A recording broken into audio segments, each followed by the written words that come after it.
उसके साथ साथ हमारे पास बहुत सारी इंडस्ट्रियल विजिट्स भी होती हैं dignitaries from multiple MNCs industries visit here to just have a overview of the what industry 4.0 is. ठीक है, next we have education and training.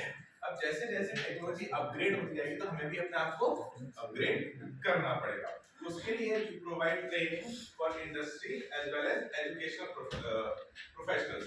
Educational में प्रोफेसर्स भी हो गए, टीचर्स भी हो गए, as well as the students.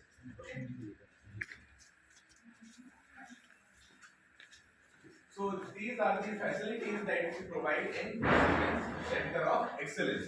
ये सारी टोटल कंप्लीट लेवल लैब्स हैं जो हमारे पास सेटअप की गई हैं Siemens Center of Excellence पर। एक जस्ट मैं ब्रीफ इंट्रोडक्शन दूंगा, then we'll move on to individual labs. Okay. So first of all we have this product design and validation lab. जिस लैब में आप बैठे हुए हैं, that is basically product design and validation lab.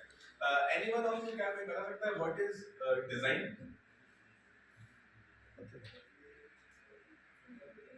Design क्या होता है? इस पर तो बताने की कोशिश कीजिए, कोई दिक्कत नहीं है। अगर हम इंटरेक्टिव रखेंगे तो मजा आएगा, आपको भी मजा आएगा। कोई पार्टिकुलर काम करने के लिए कोई ऐसा डिजाइन तैयार करना, ठीक है, वेरी गुड। कोई भी हमें इनिशियल स्टेप अपना अपना नजरिया होता है, अपने लैंग्वेज होती है। तो बेसिकली हम डिजाइन को समझे किसी भी कंसेप्ट को या आइडिया को हमें रियल टाइम में इंप्लीमेंट करना है, तो before implementing in a real time situation उसको हम मैन्युफैक्चर करने के पहले क्या करते हैं, डिजाइन बनाते हैं। ठीक है ना। अब सपोज मैं कहूं मुझे ये मोबाइल फोन ही बनाना है, तो मैं डायरेक्ट जाके मटेरियल लेके बनाना तो नहीं करूंगा ना शुरू, पहले मैं क्या करूंगा, डिजाइन करूंगा और फिर देखूंगा कि ये डिजाइन फीजिबल है मेरी रिक्वायरमेंट के हिसाब से कि नहीं।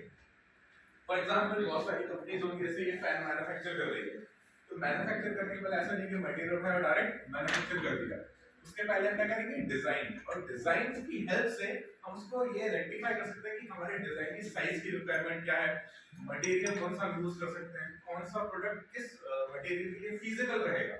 So that is design is one of the most important and crucial, you can say, the backbone of manufacturing industry. इसे हम कहते हैं नींव। तो मैन्युफैक्चरिंग इंडस्ट्री की नींव क्या है, डिजाइन। विदाउट डिजाइन आप प्रोसीड ही नहीं कर सकते। So basically design is the first step in the manufacturing industry. ठीक है, तो डिजाइन जितना ज्यादा अच्छा होगा उतना अच्छा हमारा प्रोडक्ट होगा। For that we have multiple types of software. पहले बात करूं तो इनिशियल टाइम में बहुत पहले चलता था ऑटोकैड, अभी भी चलता है no doubt. AutoCAD versatile software है और बहुत रेयरली इंडस्ट्रीज यूज करती है, बहुत यूजुअली सारी इंडस्ट्रीज ऑटोकैड यूज करती है। लेकिन धीरे धीरे क्या होता है, जैसे कि आप सभी फोन यूज करते हैं, तो फोन आपको याद होगा आज से आप 15 साल पहले कैसा फोन यूज करते थे और आज आप कैसा फोन यूज करते हैं। धीरे धीरे with the trend technology change होती जाती है, अपग्रेड होती जाती है। तो सिमिलरली जो हमारे पास डिजाइन सॉफ्टवेयर्स थे वो भी टेक्नोलॉजी के साथ साथ अपग्रेड हुए। और हम अपग्रेड किस लिए कर सकते हैं, अपनी प्रोडक्टिविटी बढ़ाने के लिए, एक्यूरेसी बढ़ाने के लिए, प्रिसीजन बढ़ाने के लिए और टाइम कम करने के लिए, एज वेल एज कॉस्ट कम करने के लिए। तो इनिशियली जैसे हमारे पास मैं एग्जांपल लूं ऑटोकैड का, तो हमारे पास ऑटोकैड था जिसकी हेल्प से हम पूरी ड्राफ्टिंग कर लेते थे, डिजाइनिंग कर लेते थे और फिर उसको हम ऑन पेपर के थ्रू रियल टाइम में मैन्युफैक्चर करते थे प्रोडक्ट को।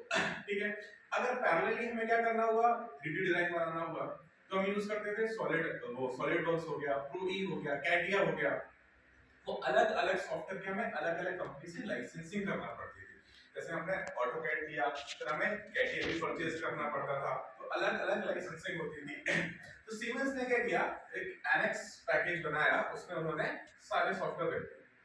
तो आप 2D डिजाइनिंग से लेके 3D डिजाइनिंग और एज वेल एज डिजाइन कितना फीजिबल है आपकी रिक्वायरमेंट के अकॉर्डिंग, आप सारे के सारे एक कंप्लीट